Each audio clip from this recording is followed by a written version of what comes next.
Imagine a mother walking home with her young daughter after an ordinary day.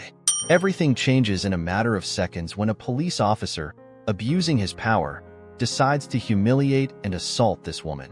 Now, think fast. What would you do if it happened to you? In this video, you'll witness a story that began with violence but ended with a powerful lesson in resilience. You'll see how an ordinary woman took an extraordinary stand that not only shocked the officer but inspired an entire community to say, "Enough is enough." Keep watching and prepare to feel every emotion, from outrage to the kind of courage that sparks transformation. This story isn't just about what happened that day. It's about what can happen when someone refuses to bow down. Why does it always feel like the system was built against us? Marissa asked herself as she gripped Sophia's small hand while walking home. The streets of Oakwood Heights carried an eerie stillness that evening, a quietness disturbed only by the occasional car passing and the hum of distant music. Marissa was no stranger to this feeling of unease, the subtle, unspoken tension in her community that had simmered for years. Carlos Montenegro, a police officer with a long record of unchecked aggression, patrolled the neighborhood like a predator circling his prey. His disdain for Oakwood Heights was no secret, nor was his propensity for targeting its residents. That night, his attention fell on Marissa, a target he assumed would be another easy case of intimidation. With flashing lights and a screeching halt, his car stopped mere feet from Marissa and Sophia. "You there?" Montenegro shouted. His voice carried authority but lacked respect. Marissa stopped, instinctively shielding her daughter behind her. "What's the problem, officer?" she asked, her voice calm but firm. "You look suspicious. What are you hiding?" Montenegro accused, stepping closer. Marissa held her ground. "I'm coming home from the store. That's all." But Montenegro wasn't interested in explanations. His tone grew sharper, his words cutting deeper. He demanded her bags, her ID, her compliance. And when Marissa refused to bow to his intimidation, the officer's patience snapped. The slap came suddenly, a harsh, resounding blow across her face. Sophia screamed, clutching her mother's arm, her wide eyes brimming with tears. Montenegro's hand lingered in the air as though he couldn't believe what he had just done. But what happened next shocked not only him but everyone watching. Marissa, with a surge of fury and dignity, retaliated. Her palm struck his face with equal force, leaving him stunned and unsteady. The morning after the incident, Oakwood Heights was a community transformed. The video of Marissa's confrontation with Officer Montenegro had spread like wildfire, circulating across social media platforms and making headlines on local news stations. What had once been a quiet neighborhood living in the shadow of systemic oppression was now a focal point of public outrage. The streets, usually bustling with kids playing and neighbors chatting, were now lined with news vans and reporters clamoring for interviews. Microphones and cameras followed Marissa wherever she went, their lenses seeking to capture the face of resistance. It was overwhelming. Marissa had never wanted attention. She had only wanted to protect herself and her daughter. As she sat at her kitchen table, trying to make sense of everything, a familiar voice called from the door. Diana Rivera, a fiery and determined journalist known for her deep ties to Oakwood Heights, stood there with a notepad in hand. "Marissa," Diana said as she stepped inside, her tone both urgent and understanding. "You've started something big. People are looking to you now, whether you like it or not." Marissa shook her head, her hands trembling as she clutched her coffee mug. "I didn't ask for this. I couldn't let him treat me like that. Not in front of Sophia."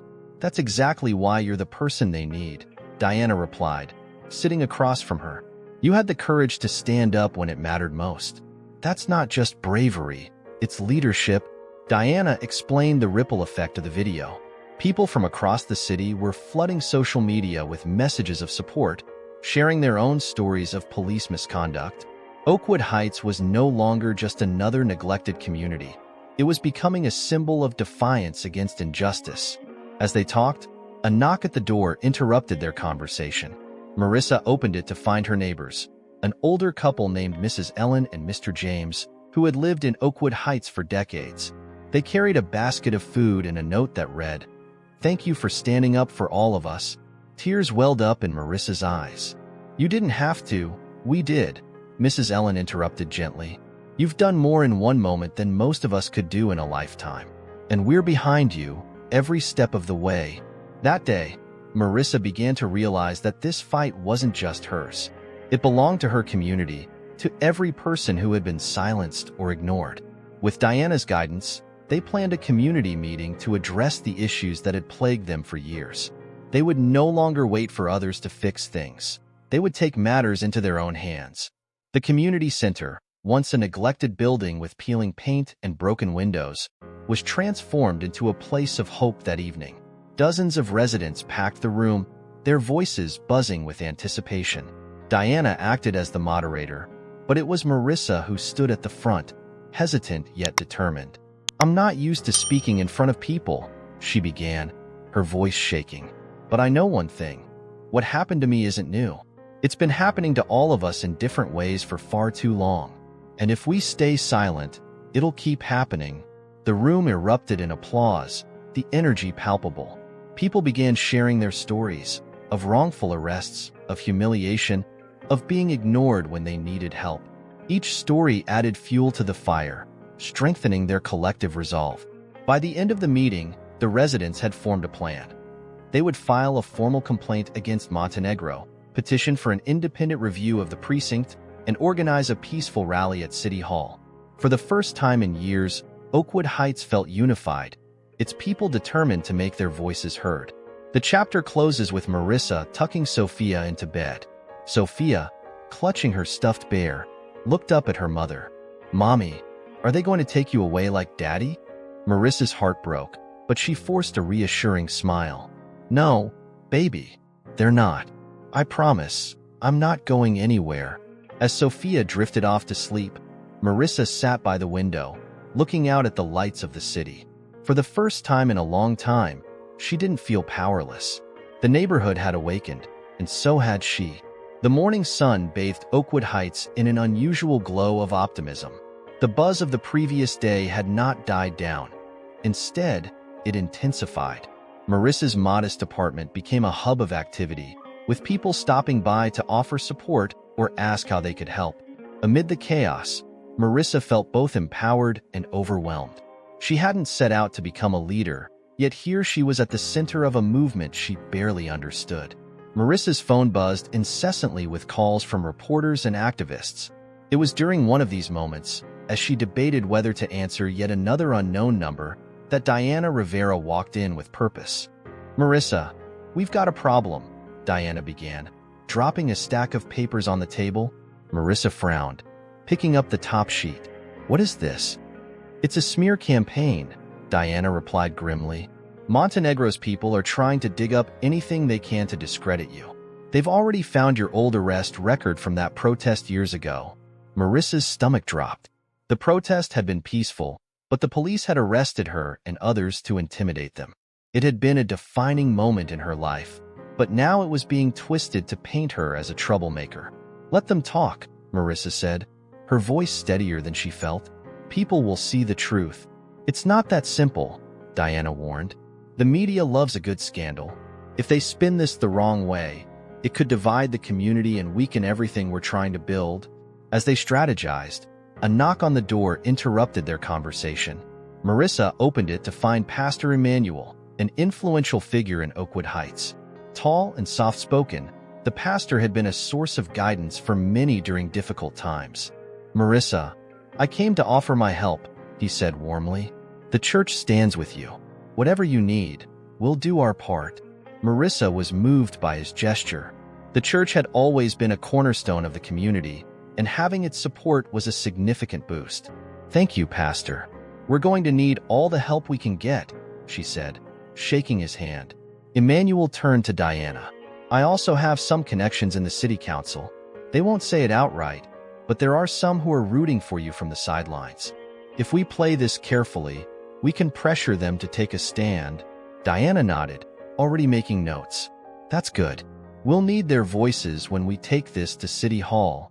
Meanwhile, Montenegro was pacing in his apartment, a glass of whiskey in one hand and a folder in the other. His humiliation from the viral video was eating away at him, but the suspension had given him time to plot his next move. Detective Simmons is right, he muttered to himself. I need to hit her where it hurts. Montenegro flipped through the folder, which contained details about Marissa's late husband, Marcus. The information was vague, but hinted at his involvement in exposing corruption years ago. He dialed Simmons. We've got something on her husband. Let's use it to shake her up. Careful, Carlos, Simmons warned. If this backfires, it'll blow up in your face. Montenegro smirked. It won't. People believe what we tell them. All we need is a little doubt, and her support will crumble. That evening, Marissa and Diana met with Pastor Emmanuel and a small group of community leaders at the church. The room was filled with a mix of cautious optimism and determination. We need to act fast, Diana said, addressing the group. Montenegro's people are already spinning stories. If we don't get ahead of this, they'll control the narrative. Emmanuel raised a hand to speak. We have to approach this with wisdom. The truth is on our side, but we must remain peaceful and united. Any sign of division will be used against us. As the group discussed their next steps, a young man named Jaden spoke up. Jaden was a tech-savvy college student who had grown up in Oakwood Heights and returned to help his community. I've been tracking social media trends, he said, pulling out his laptop. There's a lot of support for Marissa, but there's also a wave of trolls spreading lies. We need to counter that with facts, fast. Diana nodded. Jaden, you're officially in charge of our online campaign. Marissa, who had been silent for most of the meeting, finally spoke. I never asked for this, but if we're going to fight, let's fight the right way. For Sophia, for Marcus, and for everyone who's been silenced. As the meeting ended, Marissa walked home with Diana, feeling a renewed sense of purpose. But as they reached her apartment, a car parked across the street caught her eye. It was a police cruiser, and inside sat Montenegro, staring at her with a menacing smirk. He's trying to intimidate you, Diana said, pulling Marissa's arm. Ignore him. Marissa clenched her fists but kept walking. She wasn't going to let fear dictate her actions anymore. Montenegro's presence only solidified her resolve. As she entered her apartment and locked the door behind her, she looked at Sophia, peacefully asleep on the couch. For her daughter's sake, Marissa knew she couldn't back down. The battle lines had been drawn, and the stakes were higher than ever. As the movement in Oakwood Heights gained momentum, the forces working against it also intensified. Officer Carlos Montenegro, now suspended and facing mounting public scrutiny, retreated into a dark corner of his apartment. The blinds were drawn, the air heavy with cigarette smoke and the remnants of whiskey bottles scattered across the floor. His humiliation had turned into a burning need for revenge. The viral footage of his slap had stripped him of his badge and his illusion of invincibility. For Montenegro, this wasn't just about regaining control. It was about obliterating the woman who had dared to challenge him. Late one night, Montenegro sat hunched over his laptop, scrolling through online discussions about the case. The public sympathy for Marissa only fueled his anger. Suddenly, his phone buzzed. It was Detective Jack Simmons, his closest ally in the force. Simmons had a reputation for doing whatever it took to protect the blue wall, even if it meant bending or breaking the law. Carlos, we have a problem, Simmons said, his tone sharp. This isn't blowing over. The department is throwing you under the bus to save their image. Montenegro gritted his teeth. So they're making me the scapegoat? Typical. There's only one way out of this, Simmons continued. You need leverage. Something to turn the tide against her. What kind of leverage? Montenegro asked, his voice low. Dig into her past. Her late husband was involved in some messy stuff, right? Find a connection to discredit her. If the public thinks she's not as innocent as she seems, they'll turn on her. Montenegro's lips curled into a sinister smile. Leave it to me. Montenegro spent days poring over records, pulling every string he could to access sealed files. What he found was a fragmented story about Marcus, Marissa's late husband. Marcus had been a community activist who had uncovered corruption within the city's infrastructure years earlier. His allegations implicated several high-ranking officials, but before he could go public, Marcus had disappeared under mysterious circumstances. Montenegro seized on this story, twisting it into a narrative of criminal conspiracy. He leaked selective pieces of information to a local tabloid, painting Marcus as a shady figure who had likely been involved in illegal activities. The headline read, "Hero or Hustler? The Truth About Marissa's Husband." The tabloid story spread quickly, and soon, mainstream media outlets picked it up. Pundits debated whether Marissa could truly be trusted. If she knew about her husband's activities, one commentator speculated on a popular news channel, she might not be the innocent victim she claims to be. Marissa's phone began ringing non-stop. Friends called to express their support, but there were also anonymous calls laced with threats and accusations.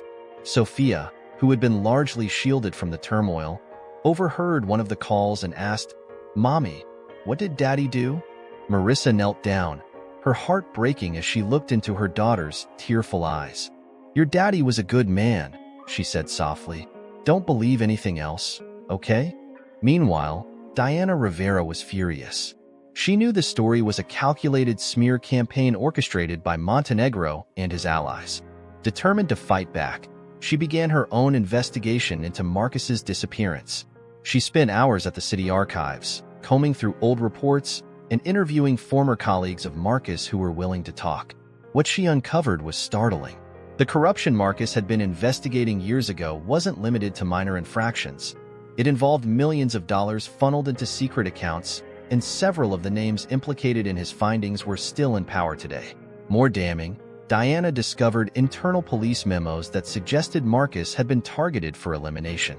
"This isn't just about Marissa," Diana muttered to herself. "This is bigger than all of us." As the smear campaign escalated, Montenegro took a more personal approach to intimidate Marissa. Late one night, as she returned home from a strategy meeting with Diana and other activists, she noticed a dark car parked near her apartment. Its headlights flashed once as she approached. Marissa froze. She recognized the silhouette of Montenegro in the driver's seat, his face illuminated briefly as he lit a cigarette. He didn't say a word, didn't move. He just sat there, watching. Shaken, Marissa hurried inside and bolted the door. She called Diana immediately. "He's outside my apartment," she whispered. "That's classic intimidation," Diana said. "He wants you scared enough to back down." "Well, it's not going to work," Marissa said, her voice trembling but resolute. "He can sit out there all night if he wants. I'm not stopping." The next day, Diana organized a press conference to counter the smear campaign. She stood beside Marissa, Pastor Emmanuel, and several other community leaders. Diana presented evidence refuting the allegations against Marcus and exposed Montenegro's history of misconduct. "We will not let lies and intimidation silence the truth," Diana declared to the gathered reporters. "This is not just about one family. It's about a system that has oppressed communities like ours for generations." The press conference galvanized public support, and hashtag Justice for Marissa began trending again. People across the city rallied behind her, demanding accountability not just for Montenegro but for the entire corrupt system he represented. That night, as Marissa tucked Sophia into bed, she sat by the window, staring out at the street. The car that had been parked there earlier was gone, but the fear lingered. Diana called her with an update. "I've found something big, Marissa. Something that could blow this wide open. But it's risky." Marissa took a deep breath. "Whatever it is, we need to do it. They've taken too much from us already." The chapter ends with a sense of impending confrontation. Montenegro was pushing harder, but so was Marissa and her community. The stakes were rising, and the battle was far from over. As the tension in Oakwood Heights reached a boiling point, the focus shifted from Marissa's present battle to the ghosts of her past, specifically, the mysterious disappearance of her late husband, Marcus. While the smear campaign against her raged on, Marissa found herself haunted by questions she had buried for years. Who was truly responsible for Marcus's death? And could the same people now be working against her? Diana Rivera, relentless in her pursuit of justice, spent every waking hour digging into Marcus's history. Her investigation led her to a stack of old police records buried in the city archives. Among them were arrest reports, internal memos, and a particularly damning file labeled confidential. Operation Clean Sweep. The file revealed a covert operation conducted nearly a decade earlier. Its goal? to suppress community activists and whistleblowers in neighborhoods like Oakwood Heights. Marcus had been flagged as a high-risk individual for his work exposing corruption in the city's housing authority. His efforts had threatened to uncover millions of dollars embezzled from funds meant for public housing. Marcus wasn't a criminal, Diana whispered to herself. He was a threat to the wrong people. The memo suggested that Marcus's disappearance wasn't random. It had been orchestrated. The names mentioned in the file included high-ranking officials still in power, as well as Officer Carlos Montenegro and Detective Jack Simmons. Diana wasted no time sharing her findings with Marissa. Late one evening, she arrived at Marissa's apartment, her face a mix of excitement and dread. "Marissa, you need to see this," Diana said, spreading the documents across the kitchen table. Marissa stared at the papers, her hands trembling. The words blurred as tears welled in her eyes. "They killed him," she whispered. "I always knew, but seeing it here." Diana placed a hand on hers. "This is proof. We can use this to bring them down." "But how?" Marissa asked. "They'll do everything they can to bury this. And what if they come after Sophia?" Diana leaned forward, her voice firm. "That's why we can't stop now. Marcus gave his life trying to expose this. We owe it to him to finish what he started." Meanwhile, Montenegro was feeling the pressure. His smear campaign had temporarily shifted the narrative, but whispers about Diana's investigation had reached his ears. Simmons called him one evening, his voice tense. "Carlos, we've got a problem," Simmons said. "That journalist, Diana, she's digging into Marcus's case. If she finds the wrong things, we're screwed." Montenegro clenched his fist. "Then we shut her down. Whatever it takes." "You're already under a microscope," Simmons warned. "If you make one wrong move, I don't care." Montenegro snapped. "I'm not going down for this." Unbeknownst to them, Diana had anticipated their next move. She had taken precautions, sharing copies of her findings with trusted allies in case anything happened to her. As word of Diana's discovery spread, the community of Oakwood Heights rallied behind Marissa once again. Pastor Emmanuel called for a town hall meeting, where residents packed the local church to discuss their next steps. Jaden, the tech-savvy college student, presented a plan to amplify their voices online. "We're going to expose this," he said, projecting Diana's findings onto a screen. "These documents show years of corruption, and we're going to make sure the world sees them." Marissa, still grappling with the weight of the revelations, stood before the crowd. "I've spent years trying to forget what happened to Marcus," she said, her voice shaking. "But forgetting didn't bring me peace. It only gave them more power. This fight isn't just for me or Marcus. It's for all of us." Her words ignited a wave of determination. The residents agreed to organize a protest at City Hall, demanding justice for Marcus and accountability for the officials involved. That night, as Marissa prepared for the protest, a chilling phone call interrupted her thoughts. The voice on the other end was low and menacing. "If you value your daughter's life, you'll drop this," the caller said before hanging up. Marissa's hands shook as she set the phone down. Fear clawed at her chest, but it was quickly replaced by anger. She wouldn't let them silence her, not again. The chapter ends with Marissa stepping outside her apartment, where neighbors were already gathering with signs and banners. Diana stood by her side, holding a USB drive containing all the evidence they had collected. "This is it," Diana said. "Are you ready?"